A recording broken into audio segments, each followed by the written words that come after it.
দুর্নীতির বিরুদ্ধে তারুণ্যের একতা, গর্ব আগামীর শুদ্ধতা, এই স্লোগানে আগামী 25 মে খুলনা জেলা শিল্পকলা একাডেমিতে অনুষ্ঠিত হবে দুদকের গণশুনানি। আর এই গণশুনানি সফল করার লক্ষ্যে গতকাল দুপুরে নগরীর বায়রাস্ত দুদক কার্যালয়ের সভাকক্ষে সাংবাদিকদের সঙ্গে মতবিনিময় করেন দুর্নীতি দমন কমিশন খুলনার সমন্বিত জেলা কার্যালয়ের উপপরিচালক আব্দুল ওয়াদুদ।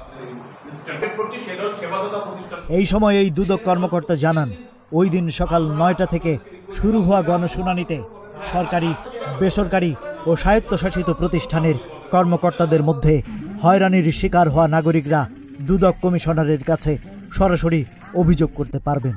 তিনি আরও জানান, বর্তমানে অভিযোগ সংগ্রহে নগরীর গুরুত্বপূর্ণ স্থানে 3টি কেন্দ্র ও 8টি মোবাইল টিম কাজ করছে। পাশাপাশি চলছে মাইকিং, লিফলেট ও পোস্টার বিতরণ। খুলনা জেলা প্রতিনিধি শেখ শান্ত ইসলামের তথ্যচিত্রে ডেস্ক রিপোর্ট।